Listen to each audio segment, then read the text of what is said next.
I've been playing this song for many years and it's one of my all-time favorites, but I didn't always play the intro the same way.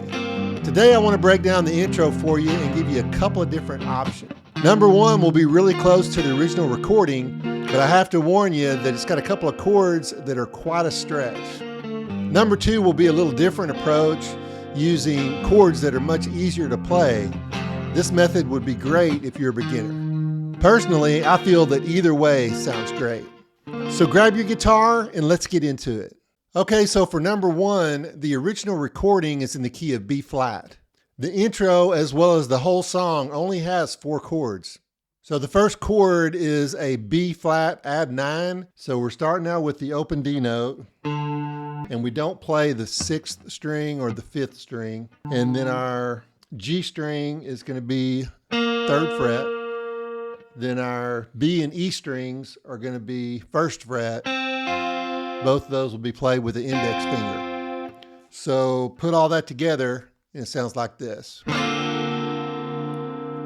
what we want to do with this first chord is we just want to hit it one downstroke. And then we come back in and play some arpeggio notes and then go to the rest of it. So let's start here. And now we're going to play. It's going to take us to the next chord. So there's a little bit of a little transition there. Just those 2 notes. You could actually pull off if you wanted to. So what it actually sounds like, that first chord once again is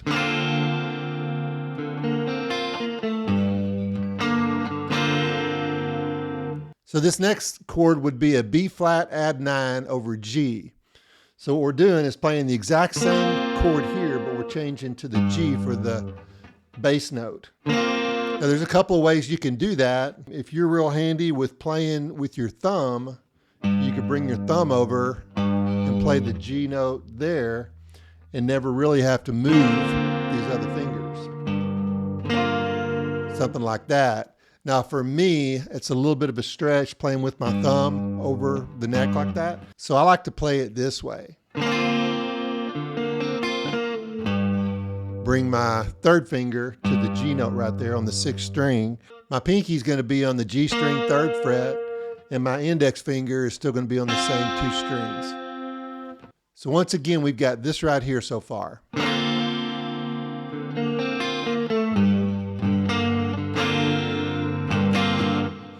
So that second chord, we're playing the bass note first, and then we're playing some arpeggio notes once again on the rest of the chord. Now I'm muting this A string right here, not playing it at all. So once again, that chord sounds like this.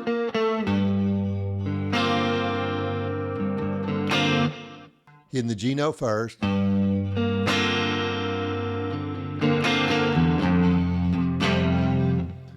So now our next chord, we're going to go from the G note right there, and we're going to do a real quick transition going from G to E to F. So it's just kind of a real quick transition.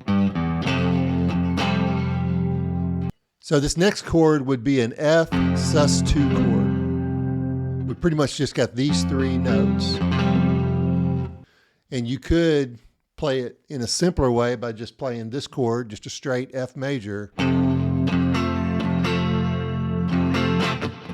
Or if you really want to be fancy, what you could do is play this stretch right here, which is your sus2 chord, but then you could add the middle finger playing that A note. So for me, that's too big of a stretch, because if I'm hitting this note, this note, and this note, it's hard for me to hit that A. When you play this chord, you first hit the F, which is your root note, and then you bring in the sus2 chord. And at the end of this chord, you're going to end it like this.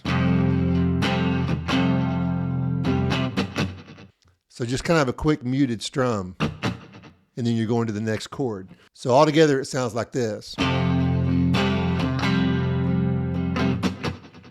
And if you do want to try this chord right here with your middle finger on the A note, then that's going to make the chord an F add 9. So your last chord here is an E flat add 9. And what you got to do is you got to hit the root note first. There's your E flat note, 5th string, 6th fret. And then what you're doing is you're really playing kind of like you would do E flat dominant 7th chord, which would look like this. But instead, you're going to play these two notes with these two fingers, your second and third fingers. Then your pinky is going to stretch over to that note right there. Your index finger is going to bar and hit those two notes right there. So the way she plays this on the original recording, so she hits the root note first and then the rest of the chord. So the last part of this chord, you're playing an arpeggio on the first couple of notes there, and then you're going and you're choking it right there at the end with your hand. You don't want to let it ring out.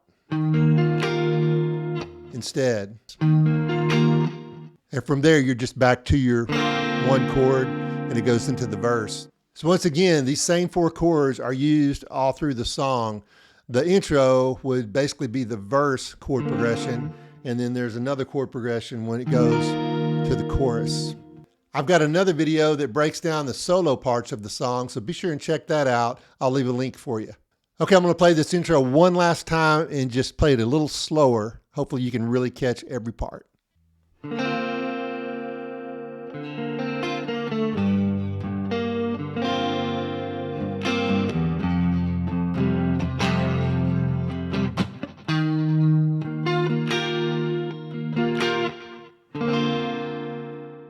Okay, so now we're ready for the number 2 option.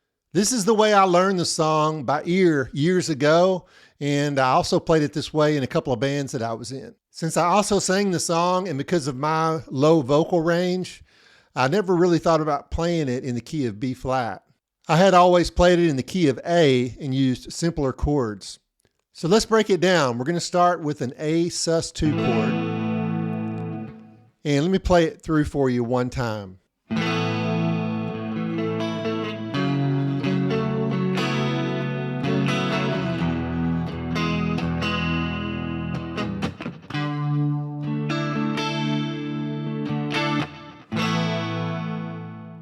So the A sus2 chord, we don't play the 6th string.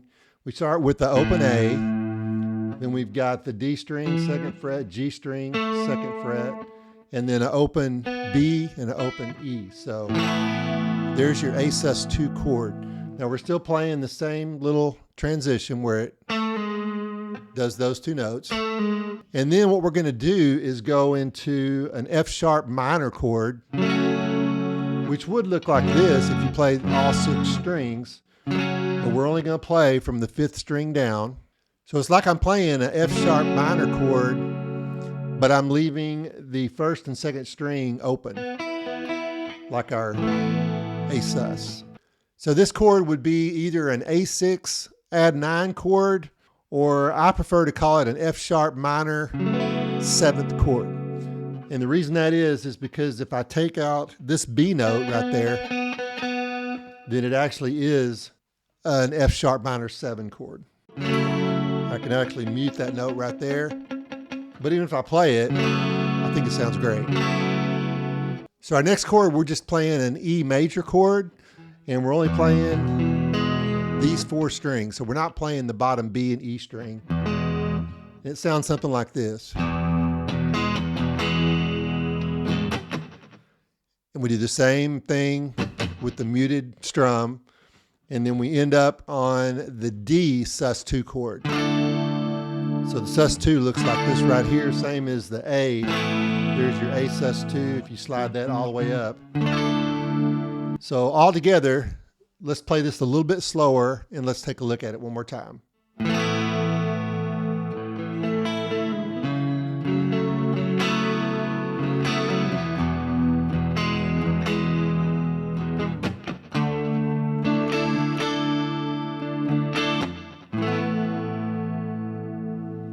So I love playing the song like this right here, and in the bands I was in, we always tuned half a step down. So technically, if you're tuned down half a step, this would no longer be an A, it would be in the key of A flat. Now, if you want to play it the same way and bring it back up to the original key, all you have to do is get you a capo and put it on the first fret.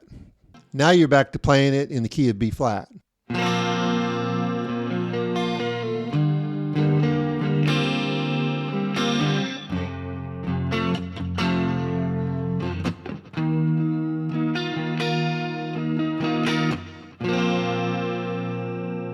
And if you find yourself in a band where you've got a female lead vocalist, maybe she would want to sing the song in the key of C. You'd move your capo up to the third fret.